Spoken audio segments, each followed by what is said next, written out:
വന്നപ്പോൾ തന്നെ ഒരു 4-5 മാസം കൊണ്ട് തന്നെ എക്സാം ക്രാക്ക് ചെയ്ത് ജോലി വാങ്ങിച്ച് പോകാമെന്ന രീതിയിലായിരുന്നു വന്നത്. പിന്നീട് ഒരു ചെറിയ വാശിയായിരുന്നു ഇവിടുന്ന് ജോലി മേടിച്ച് തന്നെ പോകണമെന്ന്. സെൽഫ് എക്സ്പീരിയൻസിൽ പറയുക, നന്നായിട്ട് കൺസിസ്റ്റൻ്റ് ആയിട്ട് വർക്ക് ചെയ്താൽ നമുക്ക് എന്തായാലും ഈ ബാങ്ക് എക്സാം ക്ലിയർ ചെയ്യാൻ പറ്റുന്നത് തന്നെയാണ്.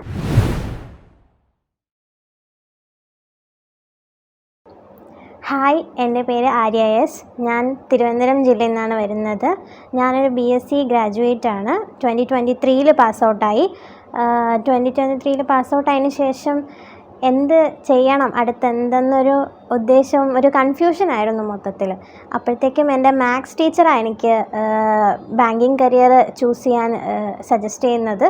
അതിനുശേഷം പിന്നീട് ഞാൻ ഇതിനെക്കുറിച്ച് കുറേ അന്വേഷിക്കുകയൊക്കെ ചെയ്തായിരുന്നു. പിന്നീട് ഒരു റിലേറ്റീവ് എനിക്ക് ICD സജസ്റ്റ് ചെയ്തു. ഞാൻ എന്നിട്ട് കുറേ ചെയ്തതിന് ശേഷം ജൂൺ 2023 ഞാൻ ജോയിൻ ചെയ്തു. ഞങ്ങൾ വന്നു കഴിഞ്ഞ് 1 മാസം കഴിഞ്ഞപ്പോൾ തന്നെ എക്സാം സീസൺ തുടങ്ങിയായിരുന്നു. അപ്പോൾ എനിക്ക് അത്രത്തോളം ഒന്നും വലുതായിട്ട് അറ്റൻഡ് ചെയ്യാനൊന്നും പറ്റിയില്ല. അപ്പോൾ എനിക്ക് ചെറിയ മാത്സിൻ്റെ ബേസ് ഉണ്ടായിരുന്നത് കൊണ്ട് എനിക്ക് സിംപ്ലിഫിക്കേഷനൊക്കെ അറ്റൻഡ് ചെയ്യാൻ പറ്റിയെന്നല്ലാതെ ഒരുപാടൊന്നും എനിക്കത്ര അറ്റൻഡ് ചെയ്യാൻ പറ്റിയിരുന്നില്ല. അതെനിക്ക് നല്ല ഡൗൺ ആക്കിയായിരുന്നു. കാരണം വന്നപ്പോൾ തന്നെ ഒരു 4-5 മാസം കൊണ്ട് തന്നെ എക്സാം ക്രാക്ക് ചെയ്ത് ജോലി വാങ്ങിച്ച് പോകാമെന്ന രീതിയിലായിരുന്നു വന്നത്. അപ്പോൾ ഇതൊക്കെ എനിക്ക് ഭയങ്കരമായിട്ട് എന്നെ ഡീമോട്ടിവേറ്റ് ചെയ്തായിരുന്നു. പക്ഷേ ഇവിടുത്തെ ക്ലാസ്സൊക്കെ നല്ല അടിപൊളിയായിരുന്നു. മിസ്സുമാരായാലും സാറുമാരായാലും ക്ലാസ് എടുക്കുന്നതൊക്കെ മോട്ടിവേഷൻ തരുന്ന രീതിയിലായിരുന്നു. ഒരു എക്സാമിന് എന്തെങ്കിലും ചെറുതായിട്ട് നമ്മൾ ഫെയിലിയർ പറ്റിയെങ്കിലും അവരതിനെ മോട്ടിവേറ്റ് ചെയ്ത് ഇനിയും കൂടുതൽ നമ്മൾ തയ്യാറാക്കാൻ ശ്രമിച്ചുകൊണ്ടിരിക്കുമായിരുന്നു.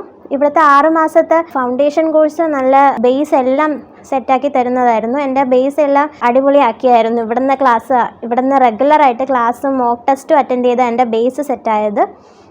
അതിനുശേഷം എനിക്ക് ആദ്യമൊന്നും പ്രിലിംസിൻ്റെ കട്ട് ഓഫ് പോലും കടക്കാൻ പറ്റിയിരുന്നില്ല. പിന്നെ അതിനുശേഷം ഈ സീസണിൽ എൻ്റെ ഫസ്റ്റ് RRB ക്ലർക്കിന് പ്രിലിംസ് എനിക്ക് ക്ലിയർ ചെയ്യാൻ പറ്റിയുള്ളൂ. അതിനുശേഷം മെയിൻസിലേക്ക് പോയപ്പോഴത്തേക്കും എനിക്ക് ബാക്കി സെക്ഷൻസ് എനിക്ക് അൺകംഫർട്ടബിൾ ആയിട്ട് തോന്നിയില്ല. സത്യം പറഞ്ഞാൽ ഇവിടെ ക്ലാസ്സിൽ മെയിൻസിന് സ്പെഷ്യൽ ക്ലാസ്സും ടോപ്പേഴ്സ് ക്ലാസ്സും റിവിഷൻ ക്ലാസ്സും ഒക്കെ ഉണ്ടായിരുന്നു. അപ്പോൾ അത് കാരണം എനിക്ക് അത്രത്തോളം അവർ മെയിൻസ് ലെവൽ ക്വസ്റ്റ്യൻസാണ് നമ്മളെ കൊണ്ട് ചെയ്യിപ്പിക്കുന്നതും ഡിസ്കസ് ചെയ്യുന്നതും ഒക്കെ. അതുകൊണ്ട് എനിക്ക് അത്രത്തോളം ക്വസ്റ്റ്യനുമായിട്ട് അൺകംഫർട്ടബിൾ തോന്നിയില്ലായിരുന്നു. കൂടുതൽ എനിക്ക് GA ആയിരുന്നു പ്രശ്നമായിട്ട് തോന്നിയത്. GA കാരണം ഞാൻ പ്രിലിംസ് റിസൾട്ട് വന്നതിന് ശേഷം ഞാൻ അതിനെക്കുറിച്ച് ചിന്തിക്കാൻ തുടങ്ങിയതും GA കവർ ചെയ്യാൻ തുടങ്ങിയതും മാക്സിമം 2 ആഴ്ച കൊണ്ട് ഒന്നും ചെയ്യാൻ പറ്റിയില്ലായിരുന്നു. അതെനിക്ക് ആ എക്സാമിന് നന്നായിട്ട് ബാധിച്ചായിരുന്നു. അതിനുശേഷം പിന്നീട് ഞാൻ GA നന്നായിട്ട് പ്രിപ്പയർ ചെയ്യാൻ തുടങ്ങിയായിരുന്നു. പിന്നെ വന്ന സമയത്ത് ഡീമോട്ടിവേറ്റ് ചെയ്യാൻ ഒരുപാട് കാര്യങ്ങളൊക്കെ ഉണ്ടായിരുന്നു. ഡിസ്ട്രാക്ഷൻസൊക്കെ നമുക്ക് പല രീതിയിൽ വരുമായിരുന്നു. പക്ഷേ എപ്പോഴും മോട്ടിവേഷൻ ചെയ്യാൻ എല്ലാ മിസ്സുമാരും സാറുമാരും എപ്പോഴും ഉണ്ടായിരുന്നു കൂടെ തന്നെ. പ്രത്യേകിച്ച് JK സാറാണെങ്കിലും ഇടയ്ക്ക് സാറ് വന്നപ്പോൾ പറഞ്ഞത് എനിക്കിപ്പോഴും ഓർമ്മയുണ്ട്. ഇപ്പം നമ്മൾ ഗ്രാജുവേഷൻ സമയത്ത് 2-3 വർഷം എടുത്ത് നമ്മൾ ഒരു കാര്യം ആ ഗ്രാജുവേഷൻ പഠിച്ച് തീർക്കത്തില്ലേ, ആ ടൈം നമുക്ക് വേസ്റ്റ് ആയെന്ന് നമുക്ക് തോന്നത്തില്ലല്ലോ. നമ്മൾ കംപ്ലൈൻറ്റ് പറയാറുമില്ല ആ ടൈം വേസ്റ്റിനെ കുറിച്ച്.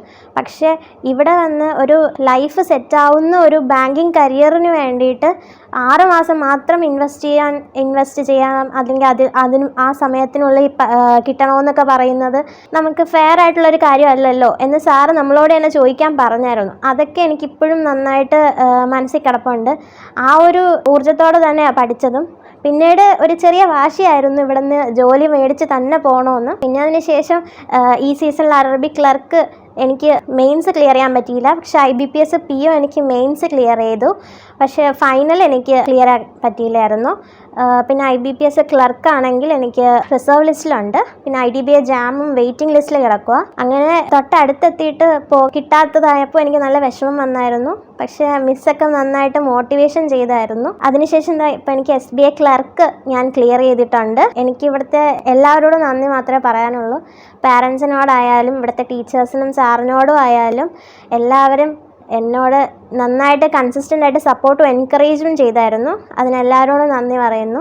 പിന്നെ വരാൻ പോകുന്ന ഇവിടുത്തെ ആസ്പിറൻസിനോട് പറയാനുള്ളത്, നിങ്ങൾക്കിപ്പോൾ ബാങ്കിങ് പാഷനായിട്ടുള്ളവരാണെങ്കിൽ നിങ്ങൾക്ക് ഏറ്റവും ബെസ്റ്റ് ചോയ്സ് ICD കൊല്ലം തന്നെയാണ്. പിന്നെ ഏറ്റവും ഇമ്പോർട്ടൻ്റ് ആയിട്ട് പറയാനുള്ളത്, നിങ്ങളിവിടെ വന്നു കഴിഞ്ഞാൽ റെഗുലറായിട്ട് ക്ലാസ്സസും മോക്ക് ടെസ്റ്റും ഒക്കെ അറ്റൻഡ് ചെയ്യണം. അത് നിങ്ങളെ നന്നായി ഇമ്പ്രൂവ് ചെയ്യും.